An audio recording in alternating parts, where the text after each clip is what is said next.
this is the long model.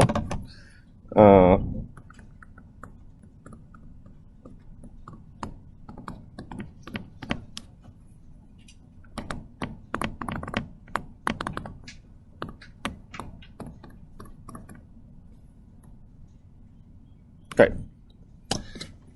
So this model starts with so I will upload the solutions to eLearn afterwards too, just in case you wonder. The settings. 2 period makes things simple. And what do you need to do? You invest in the first period and consume in the second period. So that's the simplest you can go with an investment model. A 1 period model has no investment, right? There's no future. So you have to have at least 2 period.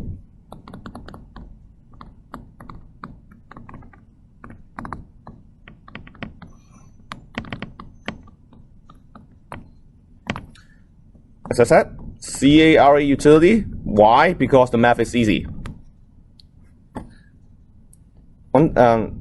Third, once again, we go for the simplest possible case, which is 1 risk-free asset and 1 risky asset. Now, for the risk-free asset,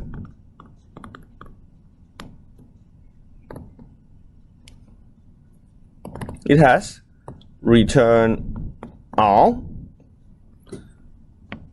and infinite supply. It's not in shortage. I'll explain in a moment why this assumption is made. And second, run risky asset. All right, the risky asset is more complicated because first you have to, you want to ask how much is it? Because it's risky, so the price should adjust with risk. So the price is not going to be constant. So the price is going to be PT, and it pays dividend. R, it's R, it's the same R. Supply is fixed to 1.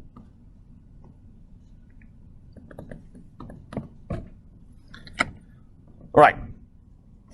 Let me explain why the assumptions are made this way. Notice that the risk-free asset and the risky asset rationally have the same return. Oh, sorry, they have to has nothing to do with rationality. So the risk-free asset and the risky asset both pays a return of R. R is in dollar terms. So it's best to think about it this way. So the risk-free asset, the risk-free asset costs you $1 each, right? $1, it pays you R. So you can in that way you can interpret R as absolute amount per dollar, or you can also interpret it as a percentage, right? In cents, it's in cents. So it also works as a percentage. For the risky asset, obviously it has to be a dollar in dollar terms, right? Because the price changes. What the model wants is to say that the risky asset and the risk-free asset rationally should have the same price without risk, right? Because they both, the risk-free asset pays you out, the risky asset also pays you out. So without any risk, then you should be indifferent between the two of them. Now, the supply of risky asset is 1. This is needed in order for the price to move around. If there's infinite price, just like what you see in a perfectly competitive model, when you learn it in like basic microeconomics, then the price would never move. When more people want the risky asset, well, there's infinite supply. You can buy as much as you wish. So the price won't move around. So the supply has to be fixed for the risky asset in order its price could move around. What about the risk-free asset? Why it has infinite supply? Now this makes it clear that there's absolutely no reason to buy the risky asset when the price is high, right? Because you have infinite risk-free asset, which pays you the same amount. So the model is set up in a way such that rationally, you should always go for the risk-free asset when the price of the risky asset is high. So that's all.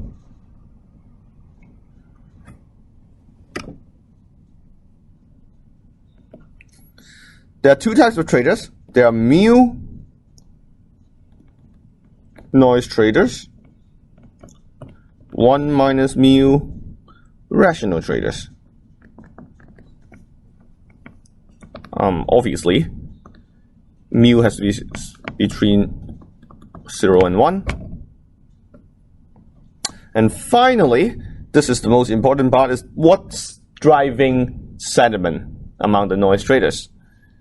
So then in this model, the noise trader perceived the expected price of the risky asset with an additional noise term.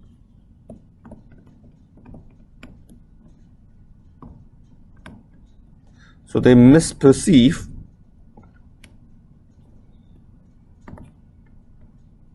the expected price of risky asset.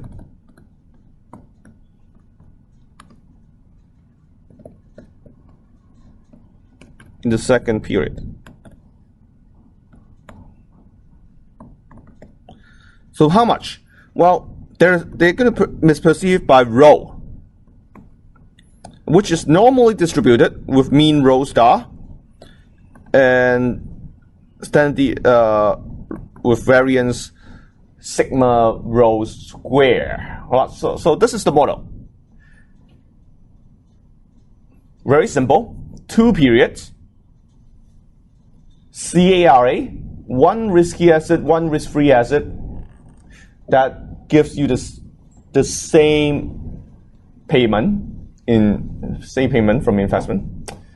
There's a fraction of noise traders, and the remaining would be rational. And the noise traders misperceive expected price by a certain amount that is normally distributed. Okay. Now,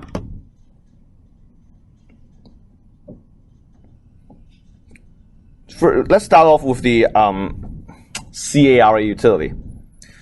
If you follow the original paper, so the CARA utility they use. So let's call it. So they're actually subparts. So I shouldn't call it utility. So derivation of the model and utility. Utility in this model is U equals to negative E2 times gamma times wealth, W, in dollars.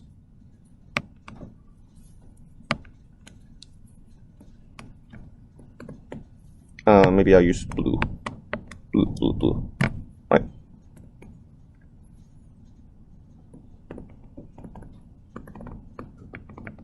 Okay.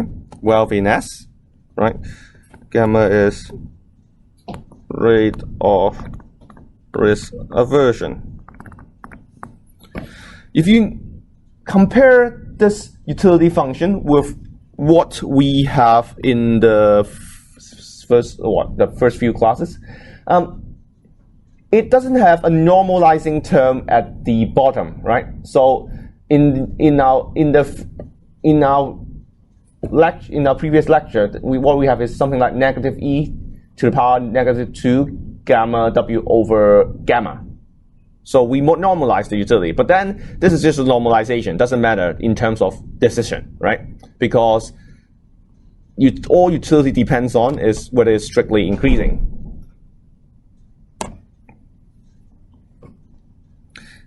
In particular, maximization won't be affected by a normalizing term here. All right. So we're going to skip the actual derivation of the optimal investment condition, optimal investment equation, because we have already done that before. So I'm just going to directly give you the solution. And I think you might remember something similar from the first few lectures, is that what you have is the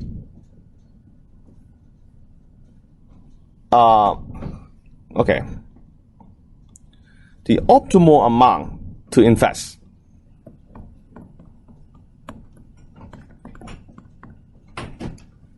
Depends on how you express wealth in the second period. Right? How you express wealth in the second period. Now, we will express wealth as the sum plus the return from investing in each type of asset, right? So,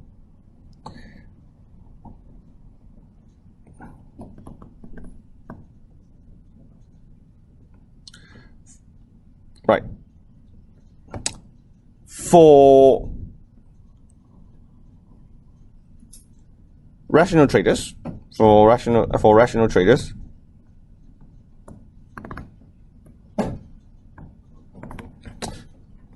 okay, wealth, I just represents the rational trader, because we have already used R, so we can't use R for rational, so we use I.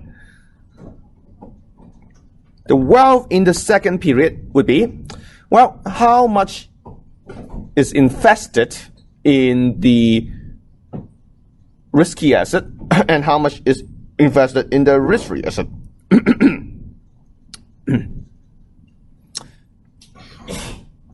Right.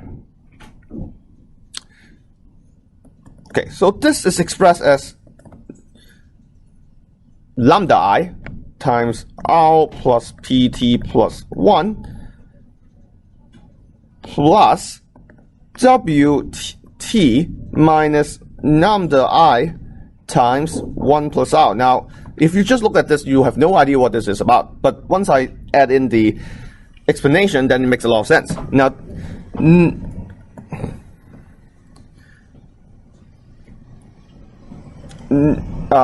okay, so I missed the term. So I have to correct it in a moment. So let me first explain. Lambda I is the number of shares. It's the number of shares of risky asset, which is why I have to make a slight modification in the term here in the second part, because this is lambda I times PT instead of just lambda I. Okay, so now it should makes a lot of sense, right? Because lambda I is the number of shares, WT minus lambda I is the money not spent on buying stocks.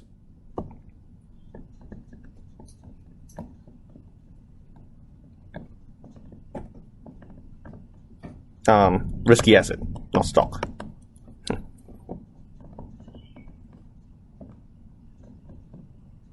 And by definition, if you're not spending the money in the risky asset, then you are putting it in a bank, and putting it in a bank means risk-free asset.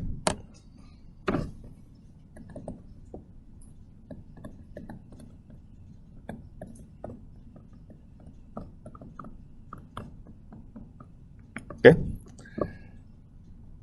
So that's money spent on risky asset.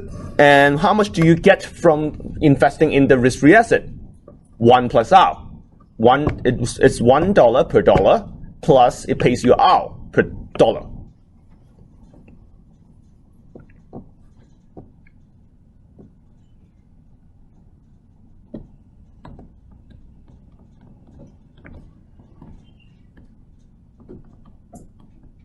So this is the value. 1 plus R is the value of each $1 of investment in risk-free asset. You get back 1 plus R in the second period. And what about the risky asset? The risky asset also pays you R, but there's no guarantee that the price is going to be a particular amount in the future, right? So it's going to be PT plus 1.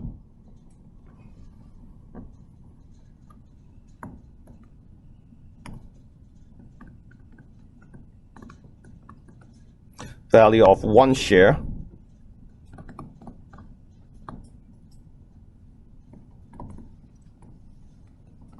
of risky asset in the second period. It's random.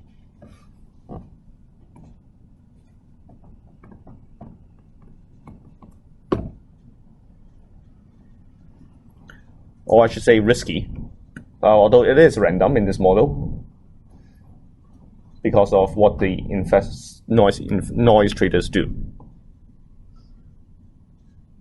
All right, so this is the wealth, the expected wealth, right, of the rational trader. Once you put this W into the utility function.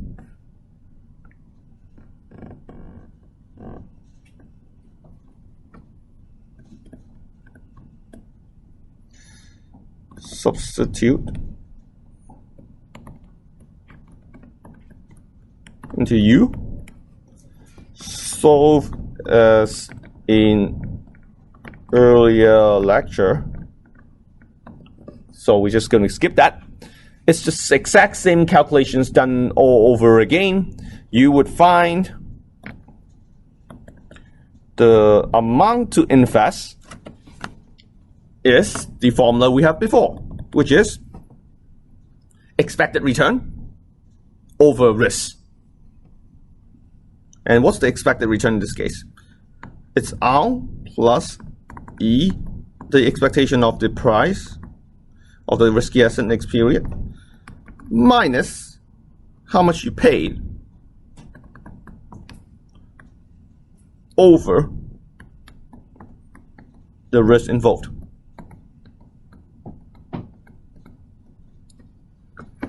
So this is the same formula we have before. It's the exact same formula.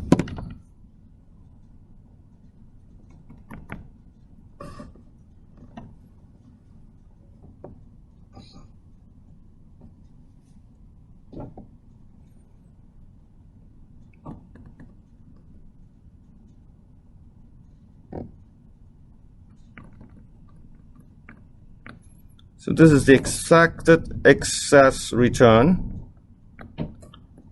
of risky asset.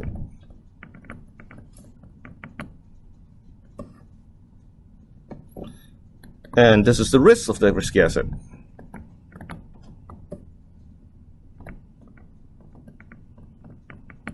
So it's exactly the same as before.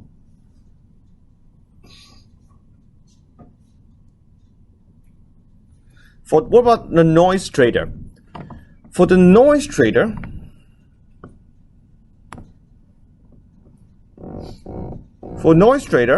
it's just slightly different because they misperceive the price.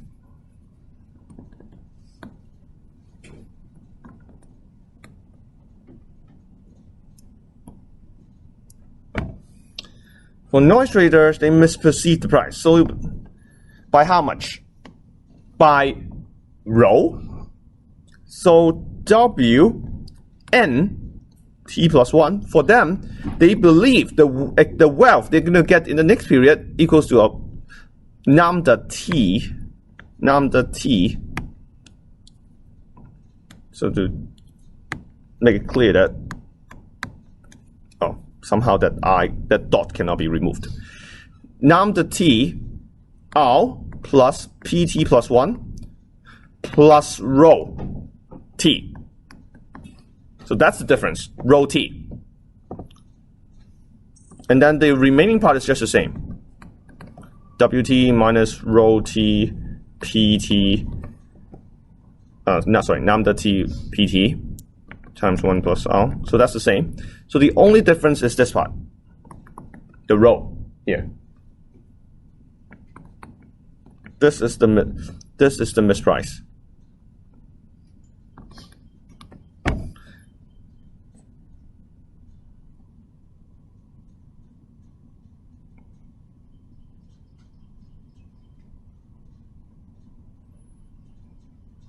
It's random.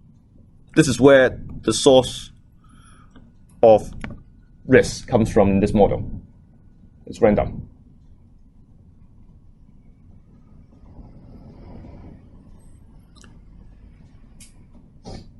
Since there's only one term difference in the solution, there's absolutely no need to recalculate it at all. You just copy down what we have before. Sorry, why am I putting a T here? It should be rho n. Oh, sorry. It should be lambda n. Since I represents rational traders, n represents noise traders, so it should be lambda I versus lambda n. Lambda n equals to, well, you just put in the misprice R plus the expectation of what the future price is minus the price paid plus the misprice term.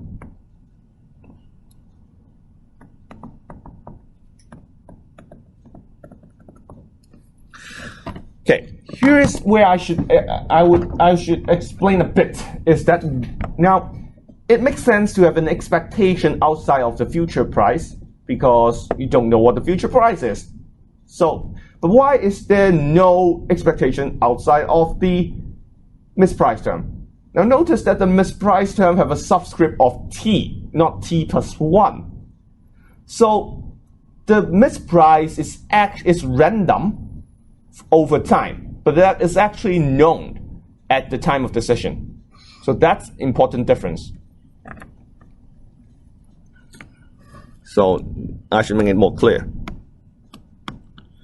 So it's random throughout time, but known at moment of decision.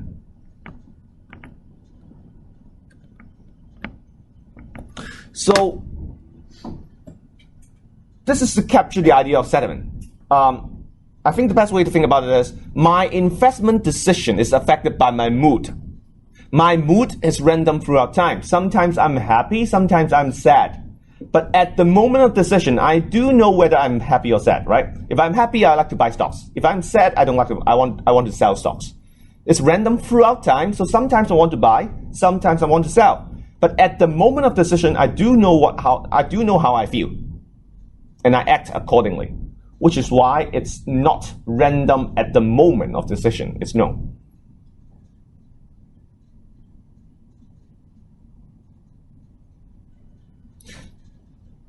So far it's just the standard CARE model with just one additional difference is that some of the investor misprice. Now the next thing is to calculate the market price. Market price. Let me take a look. Yeah, 3. Okay. Oops. Black.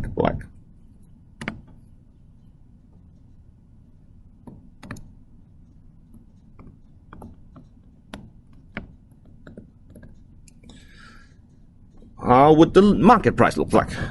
The market price is determined by a simple equilibrium condition, which is the market has to clear.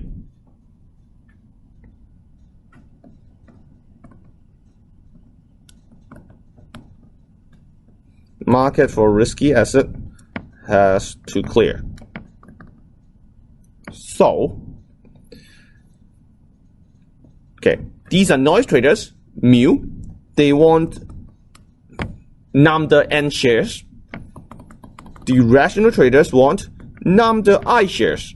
The market has to clear, and there's only one unit of risky asset, so they add up to 1.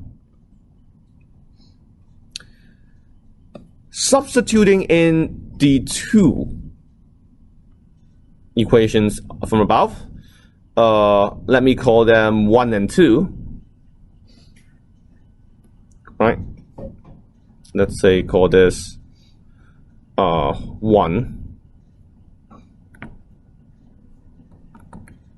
and this is 2, right?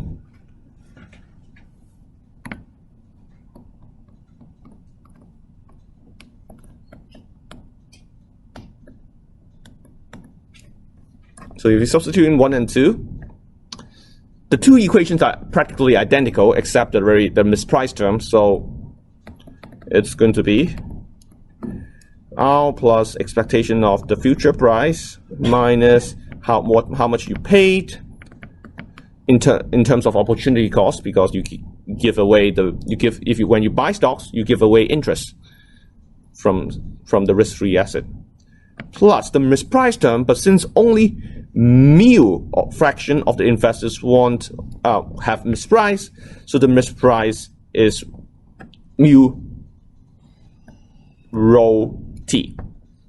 Okay, then divided by the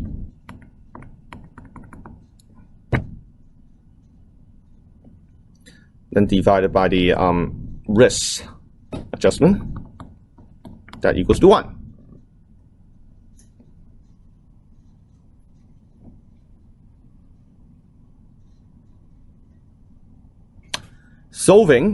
You can solve for rho t, or sorry, pt, right? Because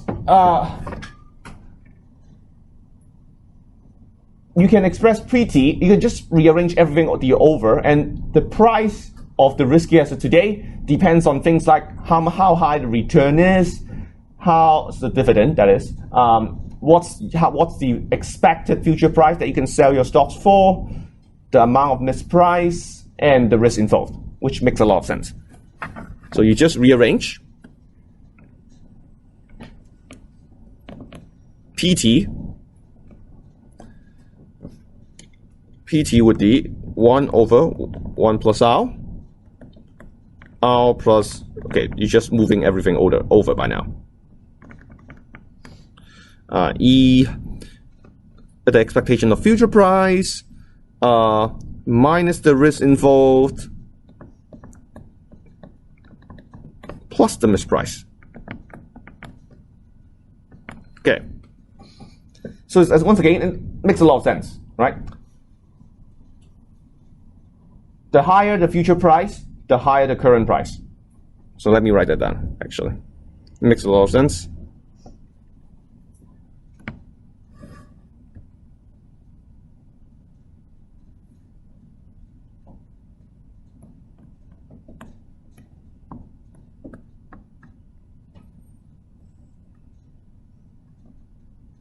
So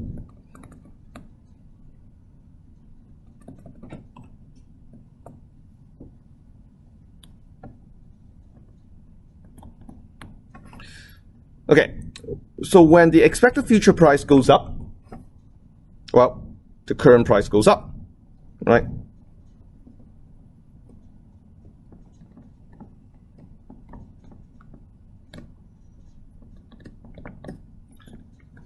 Higher future price means higher current price. Make sense?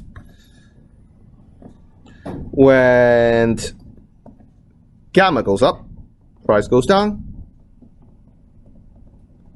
Because more risk averse means, well, less demand for stock, right?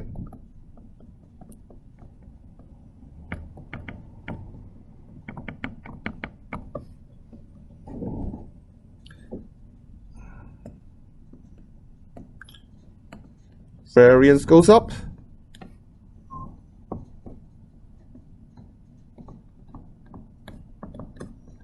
Lower price.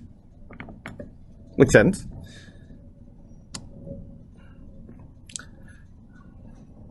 And notice that for misprice, it would depend on whether the misprice is on average positive or negative, right?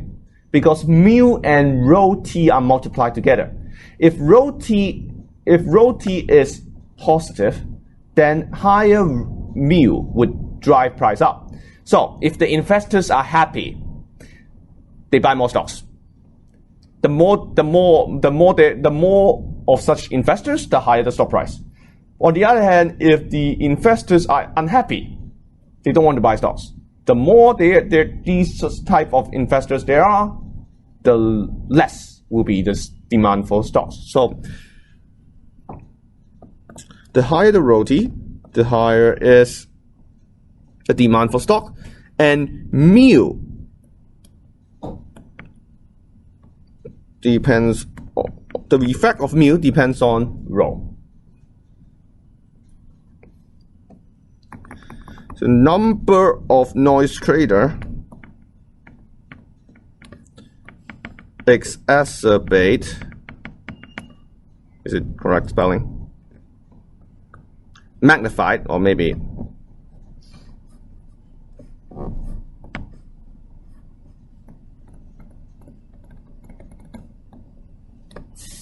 the effect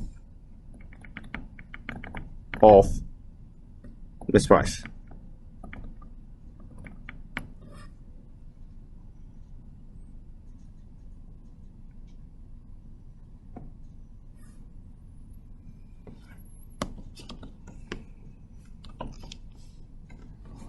Okay.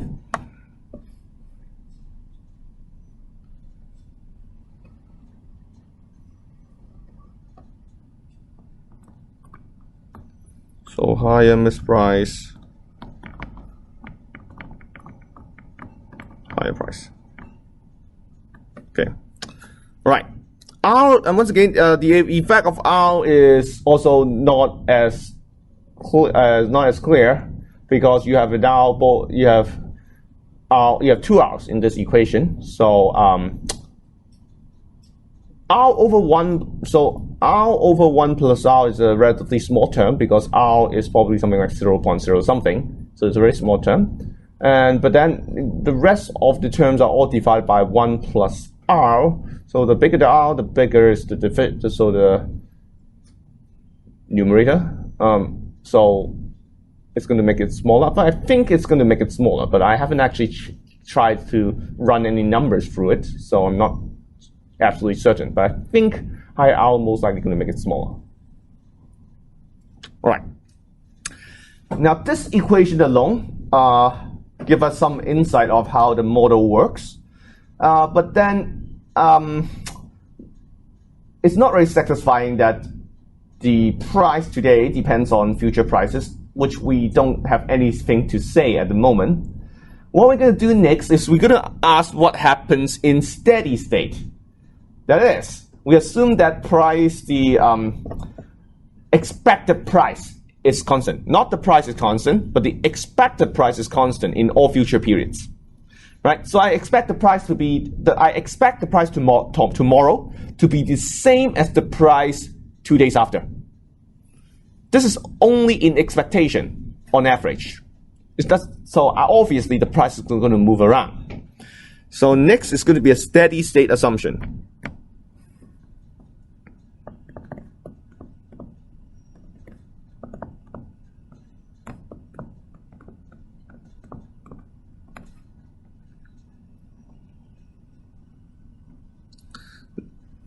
So the steady state assumption says that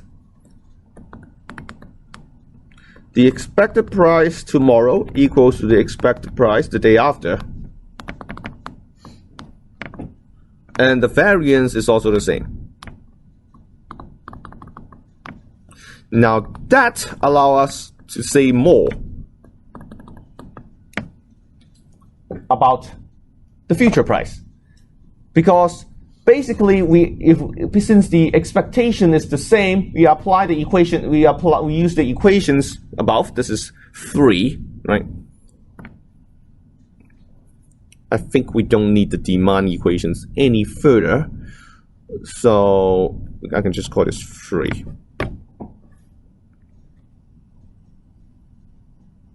So we just basically we could just use 3 for PT plus 1. Take expectation of that.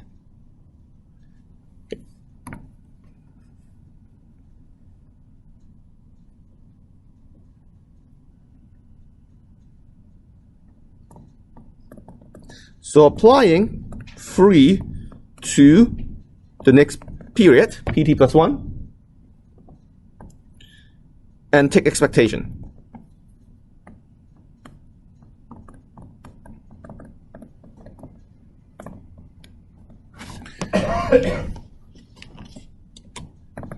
What do you get? Well, it's the same equation, except that now we have everything expressed in PT plus 1 and PT plus 2 with a big expectation outside.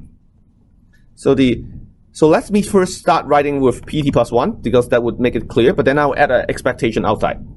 So it's 1 plus R plus the expectation of what's the price going to be in PT plus 2 minus 2 gamma variance of PT plus 2 plus the misprice tomorrow. Mu times rho t plus 1. All right. Now I'm going to put in the expectation.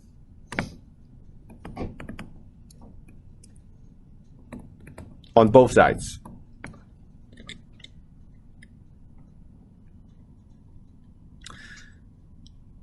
Expectation can be break apart into linear terms, right?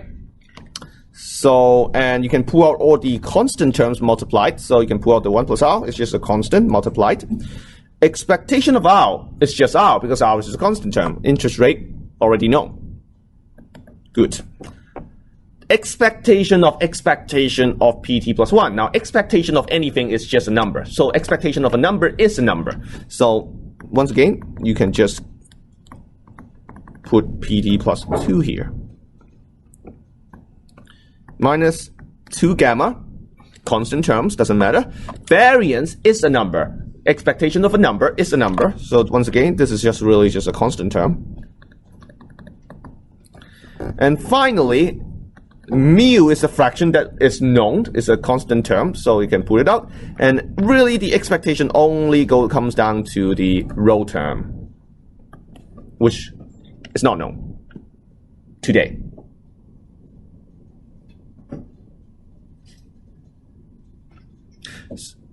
So if I want to be very, very clear, then I should really say that this is expectation at time t. That would make it very clear. Because at time t, it is what rho t plus 1 is not known.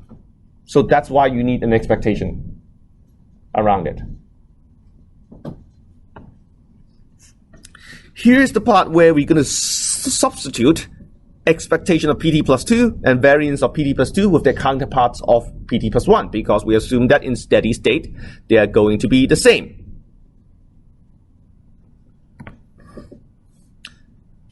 So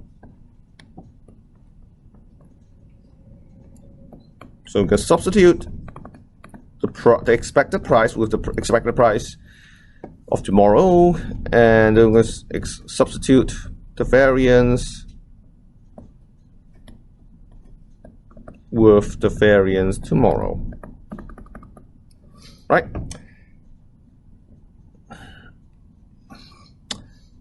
Once you do that, and also the fact because the expected rho, we have a term for that called rho, we have the rho star, which is the average. Once you substitute all these numbers in and you can rearrange, you move PT, the expected future price, to the same side. What you have left is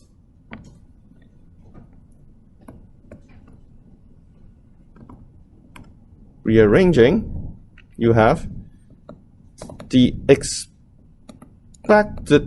price tomorrow depends on 1 minus 2 gamma variance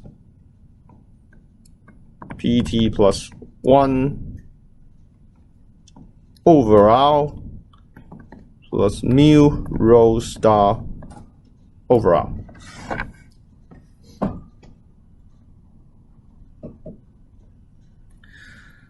Okay, let's take a look again whether this makes sense.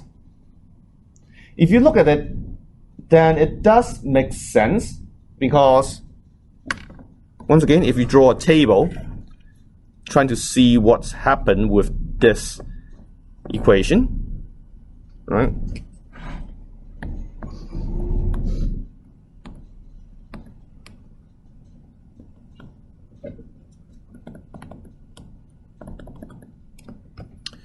So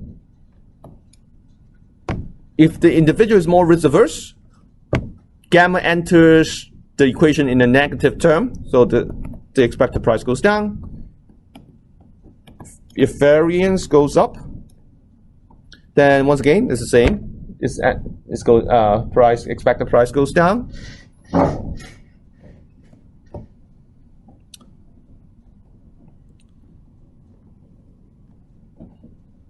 Rho star, higher misprice, enters as a positive term, goes up, mu, same as before, depends on rho star, and once again, it's a bit unclear what R does because R enters both in the negative term and the positive term, so it's not as clear.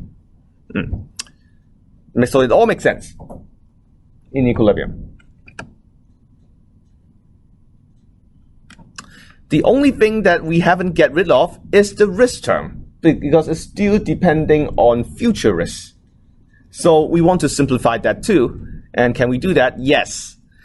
What we're going to do is we're going to take the variance of tomorrow's price, and that is going to simplify to something simpler.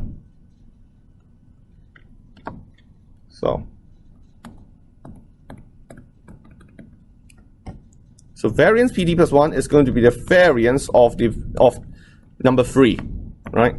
Variance 1 plus R plus. Now it looks like a headache because it's so long. But fortunately, once you think about it, it's not bad at all. Why? Now let's think about it.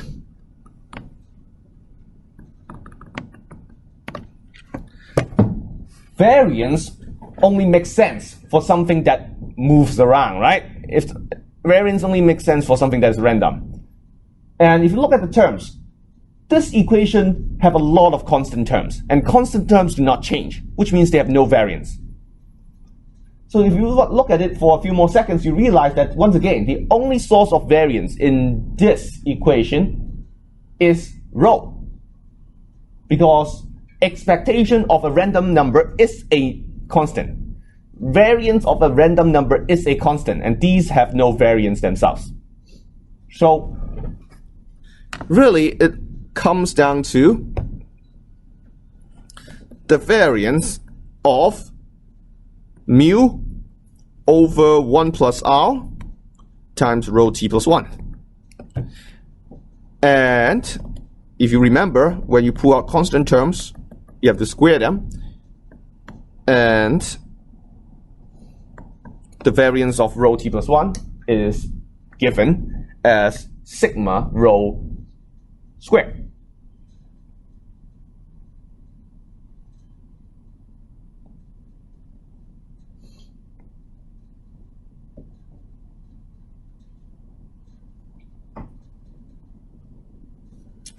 Okay, now we put everything back to today's formula, right?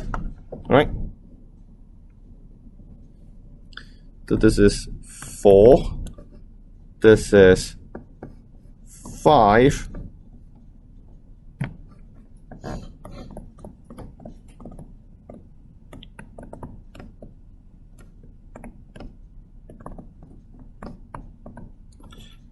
Substitute 4 and 5 back into 3.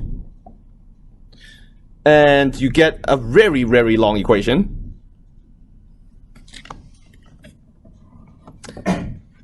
And I'm just going to give you a simplified. So I'm just going to give you a simplified version since there's no point in copying it twice.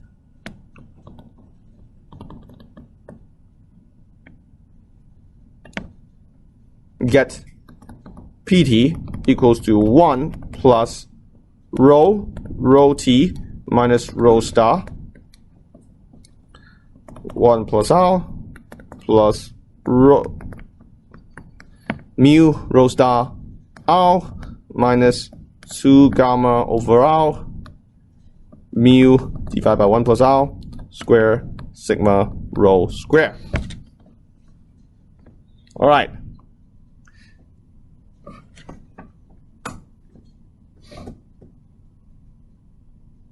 it's a bit complicated. It's complicated, but then you can still make some sense out of it.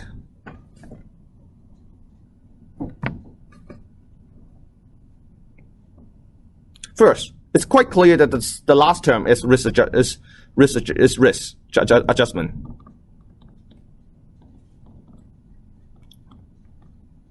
Right?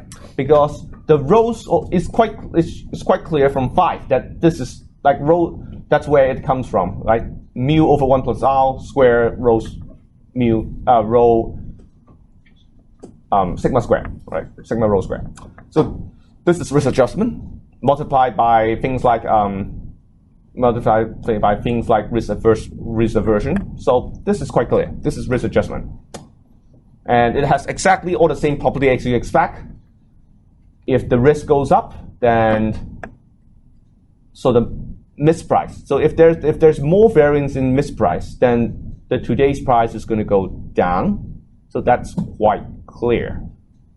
So once again, you will start seeing that it's getting more complicated here.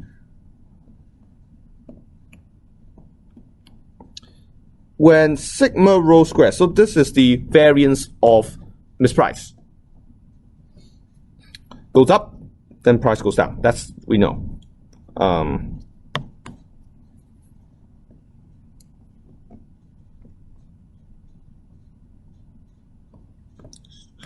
So more variation in misprice, or you can call it sediment,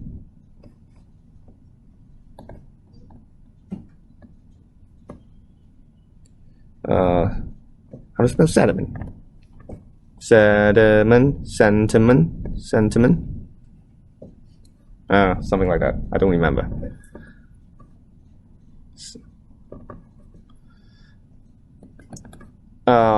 Then means more variation in future price, and we don't like that. So that would mean lower price today, right? You have all these stupid investors doing random things every day that makes stock price movement very volatile, and we don't like that. So we don't want this type of asset.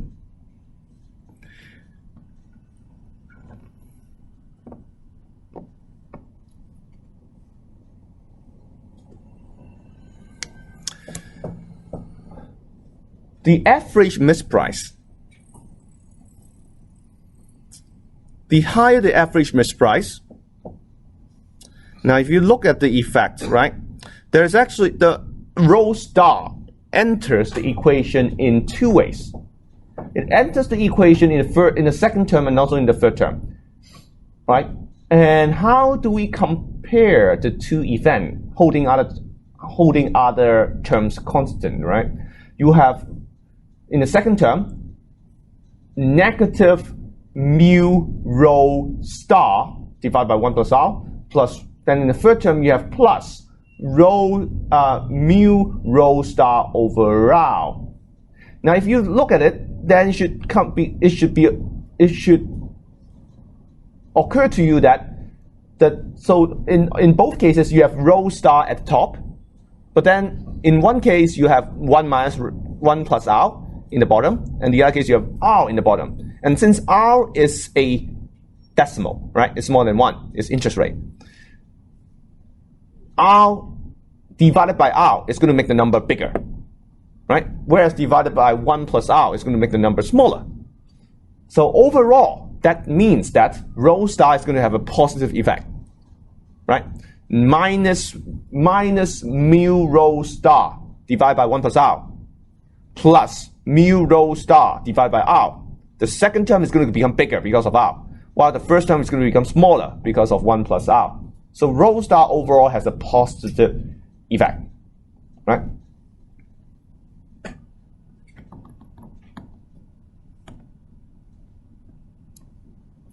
And once again, without the mathematics, if you just resort to your intuition, it makes sense.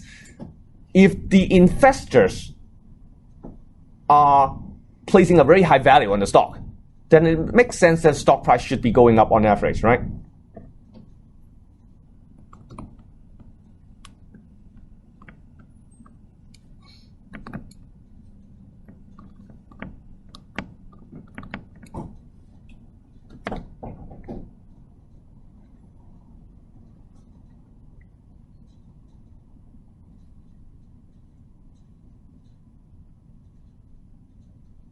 And furthermore, there is an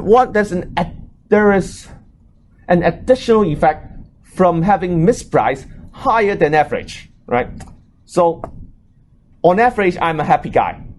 So I like to buy stocks. That drives the stock higher. But then I'm particularly happy today.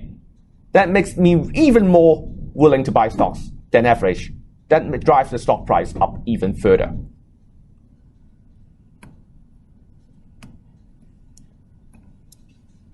Right. So I should say the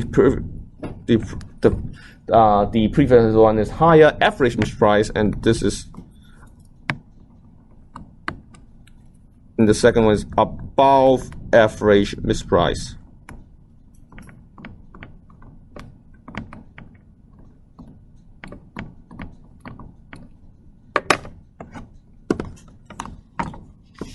Okay, so that's what we expect in the market.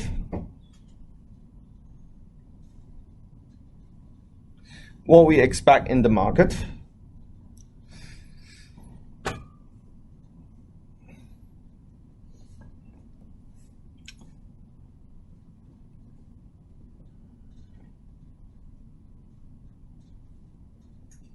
Let's pause for a moment. Think about whether it helps us in explaining the closed-end fund puzzle, right? Closed-end fund puzzle.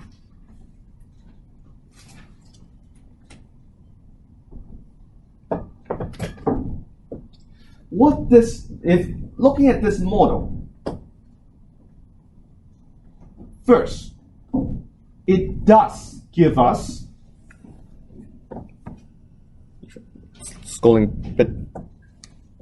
First, it does give us fluctuations in prices, right? It's kind of by assumption, right? The only source of risk in this model is sediment.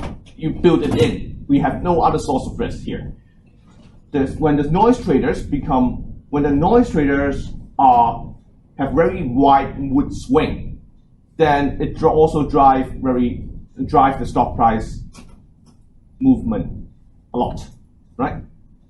So that's where you get the fluctuation in discount rates, because sometimes they really like this industry or they really like this particular fund, so they are kind of having very high misprice. So it drives the price up. And on the other hand, if they have high misprice, then it's going to drive the price down. So you get the variation in discount because of the variance in their settlement. Okay, that's fine.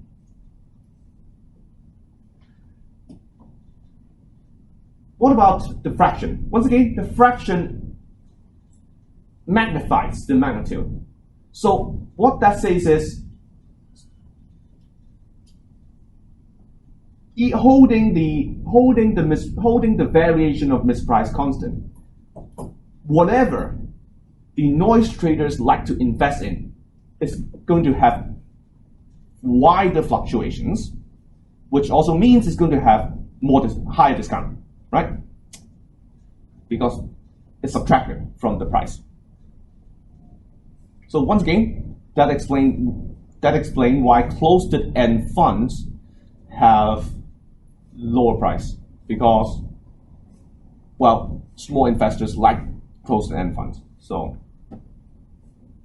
it lowers it further. Okay?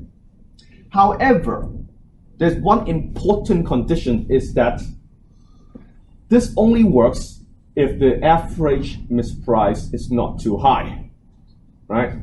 Because if the average misprice the row star term is high, then the noise traders alone are going to be able to sustain a high price for a long time.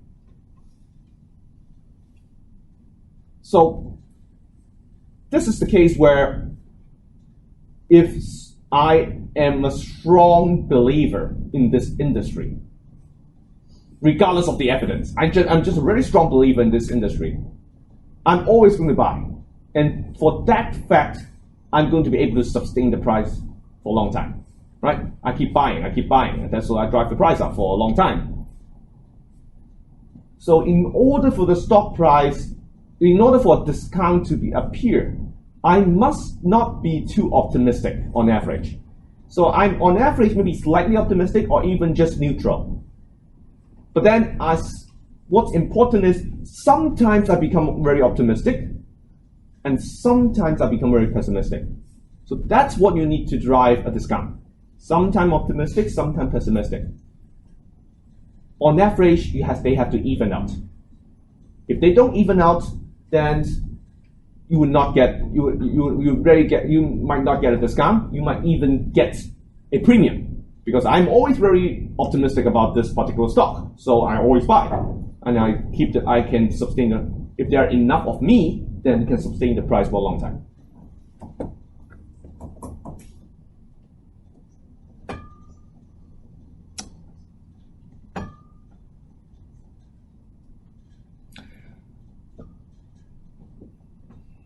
Now the next question is, what about arbitrage? And what about survival, right? In this model, we are saying that the noise traders are mispricing. The row term has no correlation with the actual return, which is R, right? It has no correlation with the actual return. So it's just complete mispricing. Now, rational traders understand that, right? So wouldn't they be making better decision? Wouldn't they be making better decision than the noise traders, right? I know that the stock doesn't really give me that high return, which means I know that the stock price is not going to be as high as it looks, as high as those noise traders think it's going to be. So I'm going to make better decisions, right? Well, that depends on what you mean by better decision. Do you mean better decision as in higher return? Or do you mean high average return? Or do you mean better decision as in having higher utility? The two are not the same. Getting higher average return does not guarantee high utility. If the higher average return is simply compensating for higher risk. In particular, in this market, so you have higher return to compensate for higher risk, but unfortunately, only part of the population thinks that that the risky asset is particularly irrational, right? The noise traders think it's kind of okay, which means the higher return does not completely compensate for the high risk, right? So if I think that this stock is really risky and you don't think the stock is particularly risky, then on average, the risk will only be half compensated. So what happens is, yes, there is higher return, but it does not compensate completely for the risk involved, because half the you have a big fraction of population that don't think it's particularly risky. Right? What does that mean? So this is kind of what you kind of think about it. So I don't think it's risky. You think it's risky. So the market compensates for half the risk, kind of.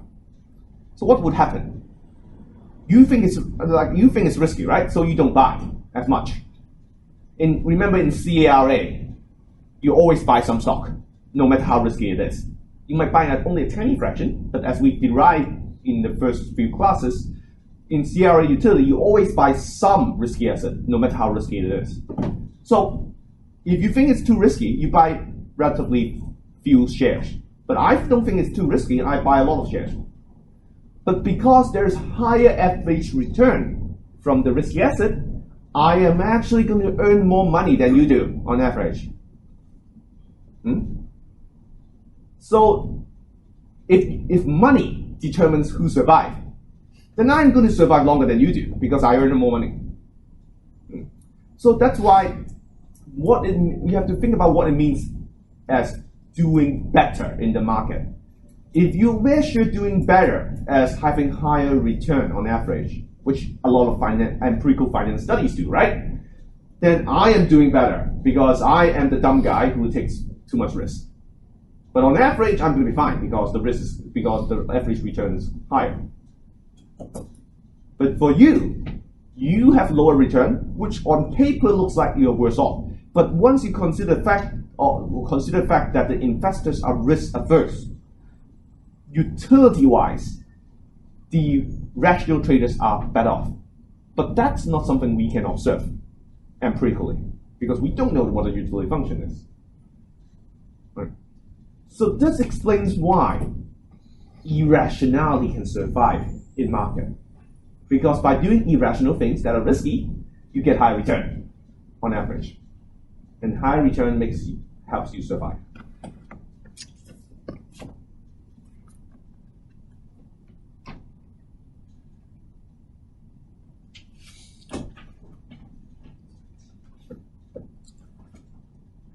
All right. So I will upload a handout to eLearn. Besides the video, I also have the handout which types out the whole solution. It details out the argument I just tell you in mathematics, right? It calculates the difference, the actual difference between the in average wealth for the rational traders versus the noise traders. But I think in terms of the intuition, I've already told you. So you can just read that on your own.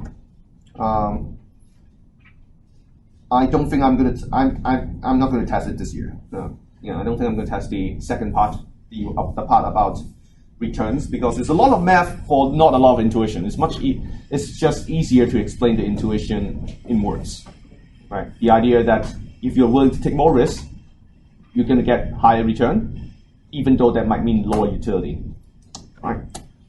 So the math we're gonna stop it here.